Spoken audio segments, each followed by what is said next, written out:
오늘 저에게 주신 하나님의 말씀은 구약성경 잠언서 19장 13절 말씀입니다. 찾으셨으면 저희 함께 봉독하겠습니다. 미련한 아들은 그의 아비의 재앙이요 다투는 아내는 이어 떨어지는 물방울이니라. 아멘. 기도하겠습니다. 하나님 아버지, 지난밤에도 저희를 보호하시고 함께하여 주시고 오늘도 첫 시간 주님 앞에 나올 수 있는 은혜를 허락하신 것 감사드립니다. 매일과 같이 요동하며 흔들리며 쓰러지는 우리의 심령이 오직 성령 안에서 붙들림 받게 하여 주시고 담대하게 하여 주시며 하나님의 계획하심과 섭리하심을 끝까지 믿고 나아갈 수 있는 저희들 되게 하여 주시옵소서. 오늘도 주의 말씀을 저희에게 허락하시며 지혜의 말씀으로 사는 저희들 되게 하여 주시길 간절히 바라옵고 이 모든 말씀 예수님의 이름으로 기도하옵나이다. 아멘. 오늘은 미련함에서 지혜로 인도하십시오라는 제목으로 하나님 말씀 증거합니다. 오늘 본문은 일반적으로 이스라엘 백성들이 생각하는 자녀에 대한 관점과 비교할 때 정반대의 내용을 다루고 있다라고 볼 수 있습니다. 그러니까 당시에는 후손의 번성을 사람이 누릴 수 있는 최대의 축복이자 영광 중 하나로 여길 때였습니다. 특히 그들은 자녀를 하나님이 주신 분복이며 상급으로까지 여겼습니다. 따라서 한 가정에 존재하는 아들은 그 자체가 이 축복의 산물로 여겨졌습니다. 그런데 오늘 말씀에서는 그러한 아들이 아비에게 재앙이 될 수 있다라고 교훈하고 있습니다. 그러니까 이제 일반적으로 자녀가 이 축복이라는 그러한 생각과는 다르게 오늘 본문 말씀은 설명하고 있다라는 것이죠. 그렇다면 어느 때에 이 아들이 아비의 재앙이 될 수 있는가?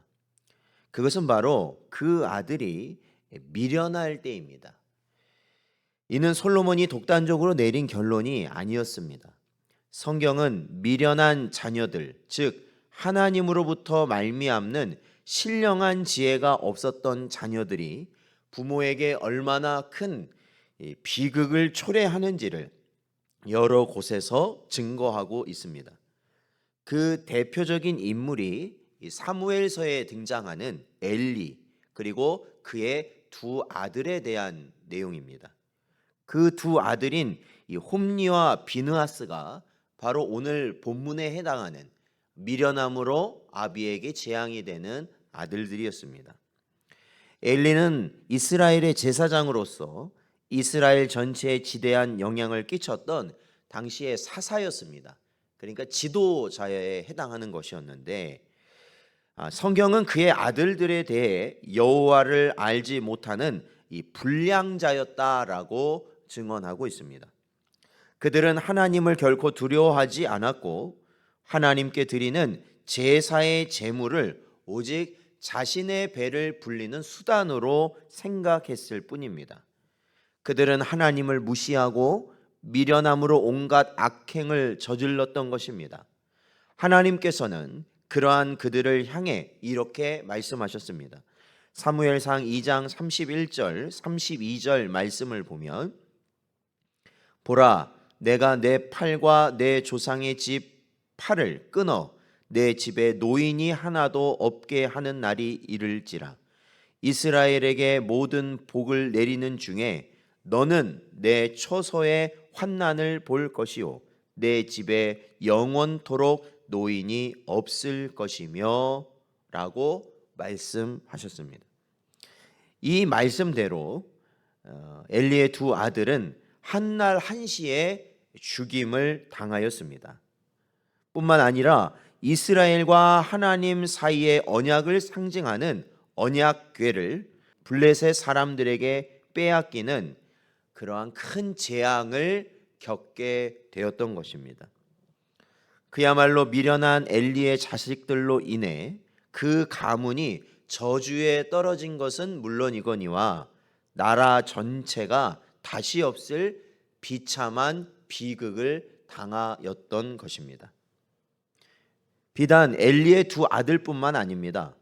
그 외에도 이러한 미련한 자녀들의 모습이 등장하는데, 진실한 아비의 이름을 더럽힌 사무엘의 두 아들 요엘과 아비야가 그러하였고, 다윗의 아들 중 페류나 이 압살롬이 그러하였으며, 사울을 초대 왕으로 시작해서 그 다음에 다윗 왕, 그리고 솔로몬 왕에 이르게 되는데, 이 솔로몬 이후에 이 이스라엘이 북이스라엘과 남유다로 나뉘게 되는 분열 왕국 시대를 맞게 됩니다.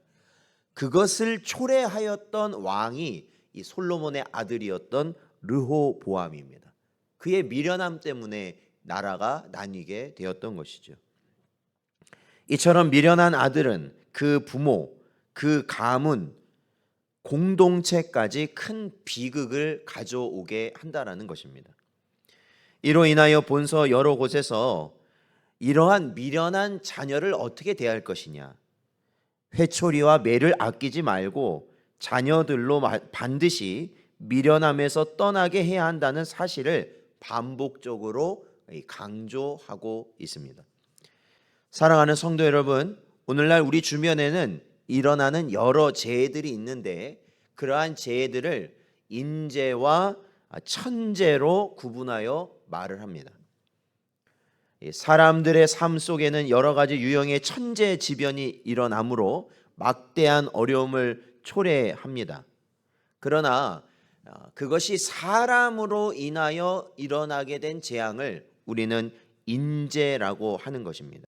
이는 오늘 말씀이 지적하는 바 미련한 자녀로 인한 해악이라고 적용해 볼 수 있는 진리입니다. 여러분, 만일 부모가 자녀에게 마땅히 가르쳐야 할 바, 즉 주의 교양과 훈계로 양육한다면, 그것은 그 자녀를 통해 그 가정에 약속된 하나님의 축복과 은혜를 풍족히 누리는 길이 될 것입니다.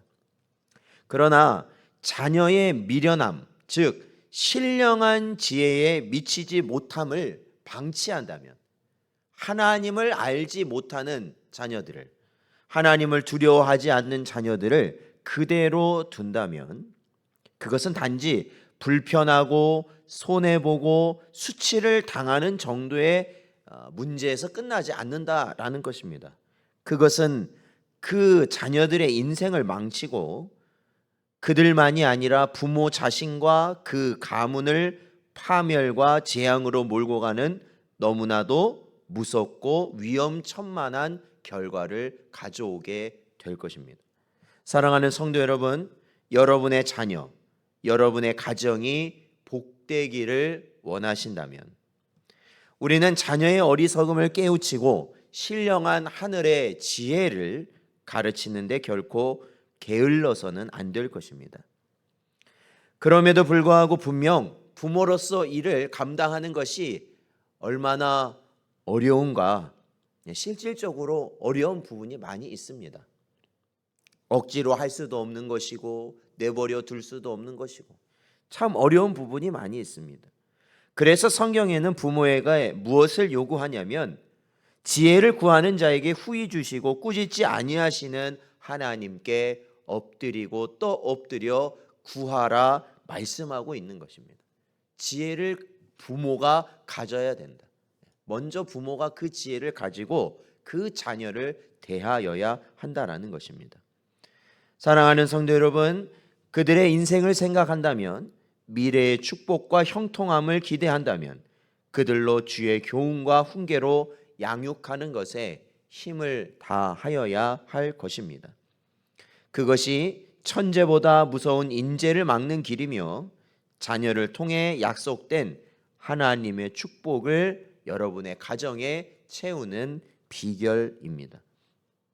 오늘도 우리에게 주신 말씀을 마음에 깊이 새기시고, 오로지 하나님께서 허락하신 복된 길을 우리의 자녀들과 더불어 우리 자신과 우리의 가정과 우리의 공동체가 온전히 이뤄 나갈 수 있는 그러한 은혜를 누리시는 여러분 되시기를 주의 이름으로 축원드립니다.